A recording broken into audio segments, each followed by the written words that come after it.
नमस्ते। बिहार विधानसभा चुनाव के दौरान हम मुंगेर पहुंचे हैं।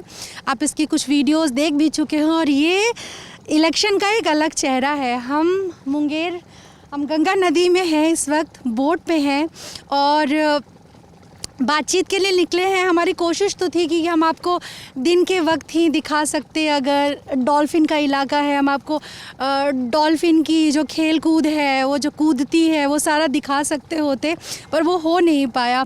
लेकिन एक काम की चीज़ हुई है। हमारे साथ हैं मुंगेर की एसपी, महिला एसपी लिपि सिंह जी। आप एक और वीडियो में देख चुके हैं इन्हें। उसी वीडियो से मुझे पता चला लिपि जी कि आपको लोग लेडी सिंघम भी बोल रहे हैं। जी, अब आपने हमको बताया तो व्हाट कैन आई से। अच्छा लगता है, अच्छा लगा सुन करके।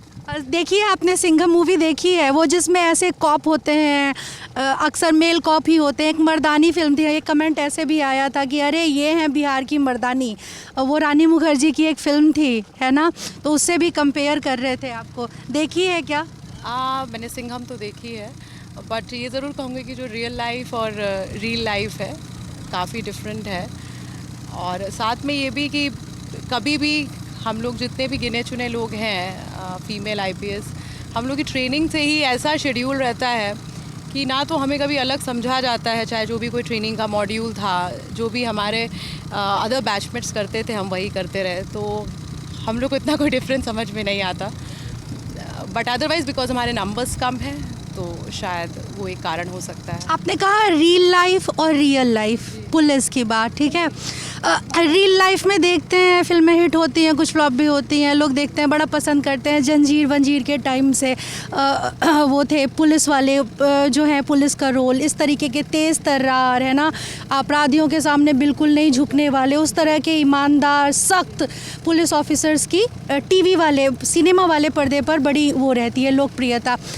आप बताइए क्या फ़र्क होता है रियल लाइफ में? एक्चुअली रियल लाइफ में तो मतलब इट इज़ रियल, आपको जो भी आपकी प्लानिंग है, बिकॉज़ कई बार हमें बहुत डिफ़िकल्ट सिचुएशन होती है, कोई बहुत डिफ़िकल्ट ऑपरेशन है, तो when you are in real life तो उसमें तो कुछ नुकसान नहीं होता है। बट रियल लाइफ में आपकी वजह से या फिर आपके किसी सबऑर्डिनेट की वजह से कुछ भी हो सकता है, तो इसीलिए बहुत डिफ़िकल्ट है ये। जैसे अभी आप, ये दियारा का इलाका है और आप ये बोट वगैरह, ये जो सारा इंतज़ाम है, हमारे पीछे भी आपके साथी पुलिस फोर्स के हैं, ये सब आप लोग जा रहे हैं दियारा में सुरक्षा व्यवस्था वगैरह देखने के लिए कि उस पार क्या हो रहा है। थोड़ा बताइए, मतलब इसी सिलसिले में बताइए कि ये इलाका अगर लोगों को समझाना हो, मुंगेर के बाहर के या बिहार के बाहर के लोगों को, तो थोड़ा इस इलाके के बारे में बताइए, क्या चैलेंजेस हैं? देखिए, सबसे बड़ी बात यह है कि मुंगेर ज़िला में अराउंड 58 किलोमीटर्स जो है वो गंगा जी का स्ट्रेच लगता है। और इलेक्शन पॉइंट ऑफ व्यू से हमारे करीब हरिणमार थाना क्षेत्र में जो 26 बूथ हैं और उसमें एक और वनरेबल, एक हैमलेट हो गया, और साथ में मुफस्सिल के भी करीब 26 बूथ जो है वो उसी साइड में है। और क्योंकि एरिया इतना दूरस्थ है, जैसे आपने देखा कि हम लोग नाव से ही जा सकते हैं, अदरवाइज़ बहुत घूम करके जो लैंड रूट है 2-3 डिस्ट्रिक्ट्स को क्रॉस करके, तो डिफ़िकल्ट रहता है हमेशा। और हम लोगों की 2 पुलिस कैंप भी है दियारा क्षेत्र में, एक हमारा टीकारामपुर में है और जाफ़र नगर में है, जहाँ पे हमेशा 2-8 का सैप बल रहता है। बाकी जो हमारी जिला सूचना इकाई है वो हमेशा यहाँ पे ह्यूमन इंटेलिजेंस या टेक्निकल असिस्टेंस की मदद से हम लोग नज़र रखे रहते हैं। इनफैक्ट हम लोगों को काफ़ी सफलता जो है दियारा क्षेत्र में, क्योंकि दियारा क्षेत्र जैसे कि आप देख रहे हैं यहाँ पे बैकअप आना बहुत मुश्किल है, पानी है, क्योंकि लोकल्स वहाँ पर हैं, कई बार उनको हमसे ज़्यादा बेटर आइडिया रहता है। यहाँ पे खतरा रहता है कि कहीं कोई कूद ना जाए या कुछ ना हो जाए। और दियारा क्षेत्र क्योंकि डिफ़िकल्ट एरिया है तो बड़ा कैट एंड माउस गेम चलता है इसमें, क्रिमिनल्स का और हम लोगों का। लेकिन हम लोगों ने इस साल 4 बहुत बड़ी उपलब्धियां जो है दियारा क्षेत्र से ही की हैं। मसलन जैसे कि अभी 2 दिन पहले ही हरिणमार थाना क्षेत्र में डुमरिया गांव है, वहाँ पर एक अवैध जो देशी लिकर उसकी जो फैक्ट्री थी वो वहीं पे काफ़ी हथियारों के साथ जो है उसका उद्भेदन किया गया। यहाँ पे एक बहुत कुख्यात अपराधी मृत्युंजय यादव रहा है, उसकी भी गिरफ्तारी हुई थी, जिस ऑपरेशन को हम लोग लीड कर रहे थे। उसके बाद यहाँ पर एक टीका रामपुर करके जगह है, वहाँ पर एक मिनी गन फैक्ट्री का उद्भेदन हुआ था। हमको लगता है फैक्ट्री ये हाल फिलहाल की बात है। ये करीब 1.5 महीने पहले की बात है। और उसमें वहाँ पे हम लोगों को करीब 20 पिस्टल हम लोगों ने रिकवर किया था। फिर यहाँ पे तौफीक दियारा करके वहाँ भी बड़ा कुख्यात अपराधी था, उसमें हम लोग की दोनों तरफ से गोलियाँ भी चली थी, पुलिस की तरफ से भी और उन लोगों की तरफ से भी। तो उसमें भी हम लोगों ने काफ़ी डिफ़िकल्टी से, मदन चौधरी नाम का क्रिमिनल था, काफ़ी दिनों से फ़रार चल रहा था, तो उसकी भी गिरफ्तारी की थी। मुठभेड़ का थोड़ा हमारी पहचान मतलब है, पता चलता है हमें, थोड़ा आप बता पाएँ फर्स्ट हैंड एक्सपीरियंस की जब अपराधियों और पुलिस के बीच मुठभेड़ होती है, क्या दृश्य होता है, कैसा होता है? देखिए, एक्चुअली डिफ़िकल्ट सिचुएशन होती है उसमें, क्योंकि ये होता है कि जैसा आपने बताया डिसिप्लिन फोर्स है, ऐसा नहीं होता है कि किसी को अंदेशा हुआ और उसने तुरंत फायर कर दिया। उसमें जो है, जो कमांड कर रहा होता है, तो यूजुअली क्योंकि दियारा का क्षेत्र वैसा होता है, यूजुअली हम लोग 2-3 टीम बना करके चलते हैं बैकअप के लिए और फिर कमांड कंट्रोल के लिए कि हाँ यू हैव टू फायर। और हम लोग की कोशिश कभी भी नहीं रहती है कि हम पहले करें। अगर उधर से आता है, हमारा कोशिश रहता है कि हम अपराधी को बिना किसी उसके हम लोग पकड़ लें, वो एक डिफेंस में, क्योंकि अब अगर वो हमारे ऊपर गोली चलाएंगे और अगर हम ही लोग नहीं कर पाएंगे तो फिर आप सोच सकते हैं कि उसमें कितना मनोबल गिरता है। तो इसीलिए एक जवाबी कार्रवाई बहुत इंपॉर्टेंट होती है। दियारा क्षेत्र में जब भी हम लोग जाते हैं तो एक बहुत ही डिटेल्ड ब्रीफिंग की जाती है, किस तरीके से करना है, किसको क्या डिसीज़न वहाँ पे लेना है, वो सब चीज़ पे नहीं छोड़ा जा सकता। इसकी प्लानिंग में 2 से 3 दिन तो कभी कभी आपको रेड में ही लग जाता है। और रेकी कई बार अगर बहुत डिफ़िकल्ट सा एरिया है, क्योंकि टापू टाइप का है, लोग भी कई बार डर के बारे सूचना नहीं देंगे आपको, तो आपको अपने ही स्तर से, तो जब आप एक बार दियारा क्षेत्र में उतर जाते हैं तो डिफ़िकल्ट होता है। मान लीजिए कहीं किसी ने फायरिंग किया या कोई, जैसे मैंने आपको बताया, पानी में ही कोई गिर गया, तो एक वो different law and order situation होने के चांसेस रहते हैं। होता है। कई बार हमने सुना है कि जैसे पुलिस फोर्स होती है, उसके जो हथियार होते हैं, जो उनको हथियार दिए गए होते हैं, अपराधियों के पास उससे सुपीरियर क्वालिटी के भी हथियार होते हैं, मतलब जैसे हमें पता है। बाकी जैसे आप लोग जाते हैं तो क्या बुलेट प्रूफ जैकेट्स वगैरह मिलते हैं, और हथियारों की स्थिति भी क्या पहले की तुलना में अब बदली है, सुधरी है? हथियारों की स्थिति तुलना में बहुत बदली हुई है। मतलब हम लोग के पास इंसास, AK-47 जैसे अत्याधुनिक हथियार हैं और BP जैकेट वगैरह सब कुछ। और ये क्षेत्र भी दियारा या फिर जो नक्सल क्षेत्र रहता है, वहाँ पे हम लोग को स्पेशल ये सब चीज़ें LMG वगैरह सब हम लोग को मुहैया होती है। तो ऐसा नहीं है, अब अगर हथियार का ही है तो एटलीस्ट दियारा क्षेत्र में इससे ज़्यादा अत्याधुनिक तो नहीं मिलने चाहिए। काफ़ी प्रोटेक्शन है, बिकॉज हम लोग को अपना भी डिफेंस देखना होता है। और एज अ टीम लीडर मेरी सबसे बड़ी जिम्मेदारी ये है कि हम लोग सक्सेसफुल तो तभी होंगे जब हमारे यहाँ भी कोई क्षति ना हो, तो वो देखना। ये दियारा का आपने बार बार जिक्र कर रही हैं, तो जो दर्शक नहीं जानते हैं उनके लिए बताइए कि ये लॉ एंड ऑर्डर के लिए क्यों एक चैलेंजिंग एरिया है, क्यों पुलिस को अपने इतने रिसोर्सेज यहाँ खर्च करने पड़ते हैं, किस किस तरीके के क्राइम्स हैं यहाँ, किस किस तरीके का अंदेशा रहता है इस इलाके से जुड़ा हुआ? देखिए, मेन क्या होता है कि देखिए दियारा क्षेत्र जो होता है, वो नदी जब पानी कमता है तो, या जो टापू जो आप बोलेंगे वो होता है, वहाँ चैलेंज इसलिए रहता है क्योंकि जनरली वो आपके लैंड रूट, बोट के अलावा कोई और ऑप्शन नहीं होता है जाने के लिए, या फिर बहुत लंबा रूट। तो अगर वहाँ कुछ घटना घटित होती है तो रिस्पॉन्स टाइम इस शहर में कुछ होता है तो आपको 5 मिनट जो है इमीडिएटली पता चलेगा, पुलिस पहुंच जाएगी। यहाँ पे ऐसा नहीं होता है। इसीलिए इलेक्शन में भी जब हम लोग को अलग से एक बैकअप, जब हम EVM के साथ भेजते हैं तो हम लोग अलग से एक बैकअप देते हैं कि इन एनी सिचुएशन अगर ऐसा कुछ होता है तो हम लोग तैयार है, रेडी रहे, क्योंकि जो रिस्पॉन्स है उसको पहुँचने में समय लगेगा। इलेक्शन के टाइम में अलग से स्ट्रेंथ भी लगानी पड़ती होगी। चुनाव के समय में किस किस तरीके के इंस्ट्रक्शन आते हैं आप लोगों को, किस किस तरीके की तैयारियां होती हैं पुलिस फोर्स के स्तर पर? बेसिकली यूजुअली जो क्षेत्र है, हरिणमार या दियारा क्षेत्र भी है, और यहाँ पर 2010 में नक्सली घटना भी घटी थी, इसलिए वो नक्सल बूथ भी हमारे माने जाते हैं। तो वहाँ पे हम लोगों को पूरा जो है पैरामिलिट्री का डिप्लॉयमेंट करना होता है और उसके लिए हम लोग को फोर्स मिलता है। तो उससे काफ़ी सहूलियत, मतलब पिछले चुनाव में या फिर 2015 में भी जितनी मेरी जानकारी है, तो मतदान जो था, मतलब लोगों ने अच्छे से वोटिंग की थी और सक्सेसफुल हुआ था। तो होपफुली इस बार भी होगा। जी जी, हमारी भी शुभकामनाएं ही हैं। हमारा ही सिस्टम है, हमारा ही देश है। आपके बारे में अभी आप जो काम कर रही हैं इसके बारे में बात की, थोड़ा पर्सनल बात करें। पढ़ाई लिखाई, हमने पढ़ा कि आपकी 114वीं रैंकिंग थी यूपीएससी में, 2015 में दिया था आपने पेपर। कैसे क्या, अब जो लड़कियां तैयारी करना चाहती हैं, है ना, आईपीएस में, जब आईपीएस बनना चाहती हैं, यूपीएससी क्लियर करना चाहती हैं, कुछ टिप्स हैं क्या आपके पास उनके लिए? देखिए, सबसे बड़ी बात तो ये है कि मेरे पेरेंट्स ने मुझे एक चीज़ बोली थी कि अगर आपको कुछ बनना है तो सबसे पहले आप अपने आप को कन्विंस करिए कि हाँ, आप बन सकती हैं। इनफैक्ट आप बन गई हैं।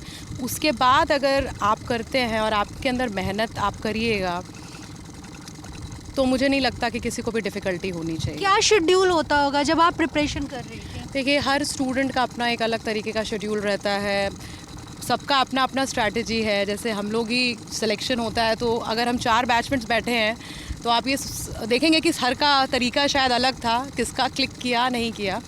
तो मुझे लगता है, लेकिन कंसिस्टेंट, अगर आप एवरेज स्टूडेंट भी हैं और आप कंसिस्टेंट पढ़ाई कर रहे हैं, मेहनत कर रहे हैं, तो डिफ़िकल्टी नहीं होती। पेरेंट्स का या फिर फ्रेंड्स का सपोर्ट रहता है तो एक वो, क्योंकि ये बड़ा प्रेशर वाला एग्ज़ाम रहता है, उसमें सबसे बड़ी चीज़ ये है कि हमें उस प्रेशर के सकम्ब नहीं करना। प्रेशर में गलतियाँ बहुत होती हैं, जो चीज़ कई बार आपको आती वो आप प्रेशर में भूल जाते हैं। घबराहट नहीं होनी चाहिए। तो बेसिकली अपना कॉन्फिडेंस, अपना सेल्फ़ कॉन्फिडेंस सबसे ज़्यादा, ओवर कॉन्फिडेंट तो कभी नहीं होना चाहिए, लेकिन अपना सेल्फ़ कॉन्फिडेंस उसको मजबूत रखना होता है इंटायर प्रोसेस में। जीवन नीरस हो जाता है क्या? देखिए, जब हम छोटे थे ना, हम लोगों को सब ठगा गया था। मम्मी पापा ने बोला अभी पढ़ लो, स्कूल पढ़ लो तो आगे अच्छा जीवन है, फिर कॉलेज पढ़ लो, फिर नौकरी के लिए, ऐसे अभी भी चैन नहीं है वैसे तो। लेकिन जब तैयारी कर रही थी तो जीवन नीरस हुआ था। सच में क्या 18 घंटे पढ़ना पड़ता है? जी, मैंने तो नहीं 18 घंटे पढ़े, 7-8 घंटे पढ़ते थे। उसके बाद नॉर्मल जीवन था, हम लोग आराम से अपना फ्रेंड्स के साथ डिस्कशन किया, फैमिली के साथ बात और जनरल नॉर्मल टाइम्स जो भी नॉर्मली हम लोग करते हैं वो नहीं करने से कई लोग करते हैं, बट मेरा तो यही शेड्यूल था। म्यूज़िक, फिल्मों की, नॉवेल्स की जगह बचती है क्या जीवन में? बिल्कुल बचती है। नॉवेल्स थोड़ा सा डिफ़िकल्ट हो जाता है पढ़ना, क्योंकि जब शुरुआती फील्ड पोस्टिंग होती है तो उसमें कोई टाइम वाइम रहता नहीं है। लेकिन म्यूज़िक तो डेफिनेटली, आप कहीं जा भी रहे हैं या आपके पास फ़ोन है या फिर आप गाड़ी में कभी भी सुन सकते हैं। तो मेरे को जो है मतलब डिपेंडिंग ऑन द टाइम, जैसे भी गंगा के किनारे हैं, हम लोग गंगा में चल रहे हैं तो नाइस पीसफुल ओल्ड सॉन्ग या जो भी बड़ा रिलैक्सिंग लगता है। किस तरह के गाने पसंद हैं आपको? कोई स्पेसिफिक तो नहीं बोलेंगे, लेकिन I like old songs, old Hindi songs मुझे काफ़ी पसंद है। सिंगर कोई? सिंगर मतलब ओल्ड में मतलब मोहम्मद रफ़ी को भी सुन लेते हैं, किशोर कुमार साहब को भी सुनते हैं। प्रेजेंट टाइम्स में भी कविता कृष्णमूर्ति हो गई या फिर शुभा मुदगल हो गई, या फिर जगजीत सिंह की गज़लें भी अच्छी लगती हैं। मतलब एक तरीके से कहेंगे कि आई लाइक म्यूज़िक, और ऐसा कोई पिक एंड चूज़ तो नहीं कर पाते, डिपेंडिंग ऑन द मूड। और सिनेमा किस तरह का पसंद है? देखती हैं, अभी टाइम निकाल पाती हैं?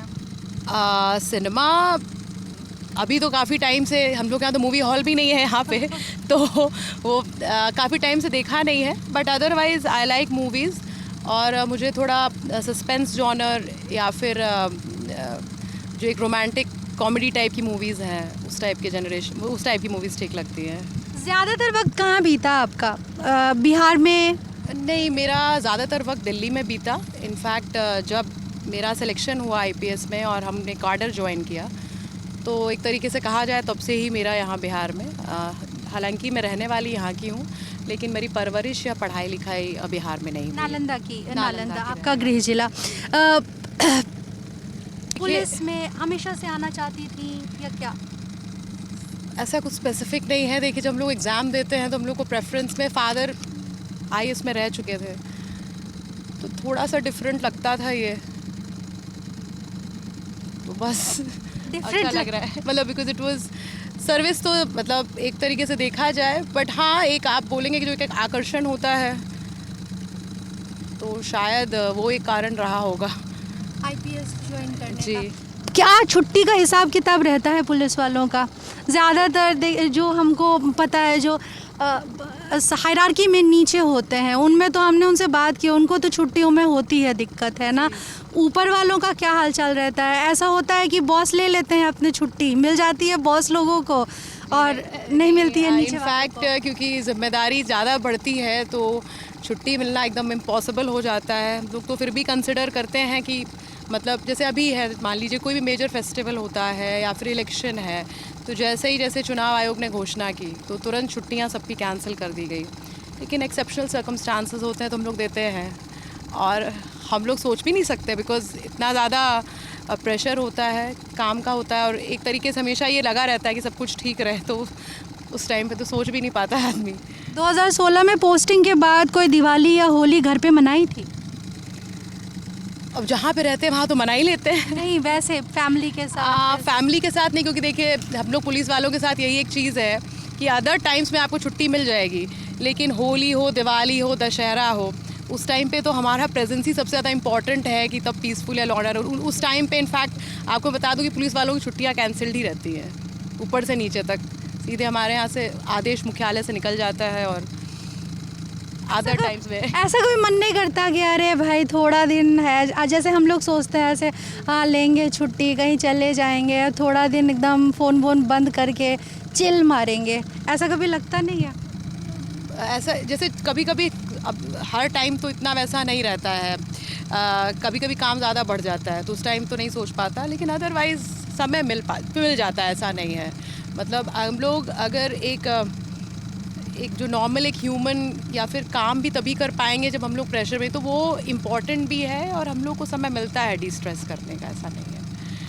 अच्छा, आप ये खुद में ही बहुत एडवेंचरस है। अभी हम जिस स्टेट में हैं और आप लोग का ये रोज़ का काम है ना, ये गश्ती दल लेकर निकलना। चुनाव के अलावा भी क्या ऐसी गश्तियाँ होती हैं? जी, जैसे मैंने आपको बताया ना कि हम लोगों ने छापामारियाँ की, और एक चीज़ और है कि जब भी इस तरीके का छापामारी या फिर कोई विज़िट वो होता है तो हम लोग इंश्योर करते हैं कि या तो मतलब मैं लीड करूं या एसपी लीड करे, या फिर हमारे जस्ट DYSP, बिकॉज़ आप जैसा देख रहे हैं कभी भी कुछ भी हो जाता है तो एक वो, क्योंकि उससे एक मोराल बढ़ता है खुद लीड करने से। हाँ बिल्कुल, जो हम आपके नीचे वो उनका मोराल बढ़ता है, उनको लगता है कि हमारे साथ है, डिसीजन लेना होगा तो है, मौजूदगी है। नहीं तो कई बार क्या होता है कि डिसीजन मेकिंग बड़ी डिफ़िकल्ट हो जाती है नीचे लेवल पे, तो आप ये देखेंगे कि उनका जो जोश होता है वो डबल रहता है, दे फील सेफ। हमारी जो IPS की ट्रेनिंग होती है वो सरदार वल्लभ भाई पटेल जो पुलिस एकेडमी है, अच्छा, हैदराबाद में, वहाँ पे हुई है, तो वहाँ हम लोग की 10 महीने की ट्रेनिंग होती कैसी थी वो ट्रेनिंग 10 महीने की? हमने जैसा फिल्मों में देखा है वैसी ही थी, सख्त या? बहुत सख्त। इनफैक्ट हम लोग जब एकेडमी में जाते हैं तो एकदम नॉर्मल ही इंसान, कई बार शायद हम लोगों में से कभी किसी ने कोई फिज़िकल एक्सरसाइज भी ना किया हो, कभी कोई दौड़ा नहीं हो, चाहे तैरना नहीं आता हो या घुड़सवारी जैसी जो चीज़ें होती हैं, ड्रिल, तो मैं कहूँगी कि 10 महीने में हम लोगों ने बहुत तरीके की चीज़ें सीखी, लेकिन काफ़ी डिफ़िकल्ट ट्रेनिंग होती है और एक बड़ी अच्छी फीलिंग आती है जब हम पास आउट होते हैं। पासिंग आउट परेड, हमारा पूरा बैच जो है जो वो फाइनली जो है अपना अंतिम पग लेकर के निकलता है, कि वो एक फीलिंग रहता है कि हाँ हमने कर लिया। हम लोग 40 किलोमीटर SLR लेकर के विद वो जो पिट्ठू बैग होता है वो करना, 16 किलोमीटर दौड़ना, वो भी एक टाइम में, घुड़सवारी, उसमें जो आपके जंप्स होते हैं वो सब भी, इवन स्विमिंग की मतलब 50 मीटर का जो ओलंपिक साइज़ पूल होता है, डाइव करना, स्कूबा डाइविंग, हम लोगों को bungee jumping, rock climbing, even parachute gliding, सब कुछ सिखाया गया। किसी भी सिचुएशन के लिए तैयार कर दिया जाता है। कोई होता है सुबह उठने, रात को सोने का भी टाइम टेबल से होता है? जी बिल्कुल, वो ऐसा है कि वहाँ पर अगर वहाँ पे एक सेकंड वाली चीज़ है, अगर आप सेकंड भी देर होते हैं तो उसकी पनिशमेंट भी कड़ी होती है। कैसी पनिशमेंट? मतलब या तो आपको दौड़ना है, एकेडमी के चक्कर लगाइए, तो हमारा एकेडमी वाली जो 5 किलोमीटर है, तो जो और वो भी आपके क्लासेस के अलावा, और बहुत ही डिसिप्लिन, मतलब हम लोगों को मॉर्निंग में 5 बजे फॉल इन करा दिया जाता था, और उसमें उसके करीब 2.5 घंटे के आसपास सुबह एक फ़िज़िकल वर्कआउट होता था। उसमें आपको जो है कॉम्बैट ट्रेनिंग देना, ड्रिल करवाना, नॉर्मल पीटी, रनिंग, वो सब, हॉर्स राइडिंग हो गया, स्विमिंग हो गया। फिर हम लोगों की करीब 9 बजे से 1:30 बजे तक जो क्लास, जो हमारे पेपर्स होते हैं, जैसे CRPC, IPC, law and order करके काफ़ी पेपर्स होते हैं, करीब 14-15, वो होता था। फिर हमारी अगेन लंच के बाद 3 बजे से फिर 6 बजे फिर हमारा आउटडोर, जिसमें हमें गेम्स या जो भी शेड्यूल है, उन एक नंबर ऑफ़ क्लासेस होती है कि हमारी स्विमिंग में 30 क्लासेस कंप्लीट करानी होती है, उन्हें 40 क्लासेस इसकी होती है, या अल्ट्रा कॉम्बैट वगैरह की। तो काफ़ी डिफ़िकल्ट, जब हम लोग रूम पे शुरुआत में तो आदत सबके लिए बहुत डिफ़िकल्ट था, बिकॉज़ एकदम लाइफ बदल गई थी। डिसिप्लिन में आना एक चीज़ होती है, काफ़ी स्ट्रिक्ट डिसिप्लिन, जो कि आई थिंक रिक्वायर्ड है। अगर हम डिसिप्लिन नहीं होंगे तो हम इंश्योर नहीं करा पाएंगे। और साथ में ये भी है कि हमें ये भी पता रहता है कि कितना डिफ़िकल्टी होता है, यू कैन फील। तो ये बहुत ज़रूरी है, क्योंकि हो सकता है कि हमने बहुत चीज़ें बाद में ना करनी पड़े, लेकिन बिकॉज हम जान रहे हैं कि क्या होता है, तो वी विल मोर सिंपैथेटिक। कभी ऐसा हुआ कि आपको उठने में देर हुई हो या ड्रिल के लिए पहुंचने में पनिशमेंट मिली हो? नहीं, हम लोग का बहुत अच्छा कॉन्सेप्ट था। हम लोग के यहाँ बडी कॉन्सेप्ट होता है। बडी का कॉन्सेप्ट है कि स्क्वाड बनाए जाते हैं। बडी का है कि उसकी जिम्मेदारी है। और एक चीज़ और थी कि अगर कोई डिले होता था तो पूरे स्क्वाड को पनिशमेंट मिलती थी। तो फिर उसमें तो वो इंश्योर कराएगा ही, अगर कोई डिले हो गया तो उसके चक्कर में पूरा स्क्वाड सफ़र करेगा। तो हम लोग की बड़ी अच्छी जिम्मेदारी रहती थी कि मतलब पता रहता था कि भाई किसी को डिफ़िकल्टी हो सकती है अगर उठने में, तो पहले से ही मतलब फ़ोन कर दिया जाता था कि भैया उठ जाओ और पहुँच जाओ। तो वो एक टीम बिल्डिंग जो है कि अगर आपने कुछ अच्छा किया है तो सबको रिवॉर्ड मिलेगा, ये नहीं कि फ़न पर्सन, और अगर कुछ गड़बड़ हुआ है तो सबको ही झेलना पड़ेगा। काफ़ी अच्छी बातचीत थी ये, आपका शुक्रिया। और ये इस आपने जो आप लोग जा रहे हैं जिस गश्ती पर, हमें बैठने देने के लिए शुक्रिया कि हमने पास से देखा, लोगों ने देखा कि पुलिस का क्या शेड्यूल रहता है। चुनाव के टाइम में वैसे भी पुलिस जो है काफ़ी व्यस्त रहती है, हम अपने अपने घरों में रहते हैं। पुलिस फोर्स जो होती है वो 24 घंटा उसकी ड्यूटी होती है। हमारे शहर, हमारे गांव, हमारा कस्बा, वो हर चीज़ जहाँ पर हम रहते हैं, हमारे अगल बगल का सब कुछ, वहाँ सब कुछ ठीक चल रहा है या नहीं चल रहा, वो सुनिश्चित करने की ज़िम्मेदारी पुलिस की ही होती है। और होता है, गलतियाँ तो होती हैं, पुलिस भी गलतियाँ करती है, लेकिन इसके बावजूद काम भी करते हैं, इसीलिए चीज़ें चल रही हैं। तो ये था मुंगेर पुलिस की तैयारी इलेक्शन को लेकर, क्या क्या कैसे हो रहा है। ये गंगा से ये रिपोर्टिंग थी। शुक्रिया हमें देखने के लिए। लिपि जी का भी धन्यवाद। कैसा लगा आपको ये इंटरव्यू, हमें बताइएगा।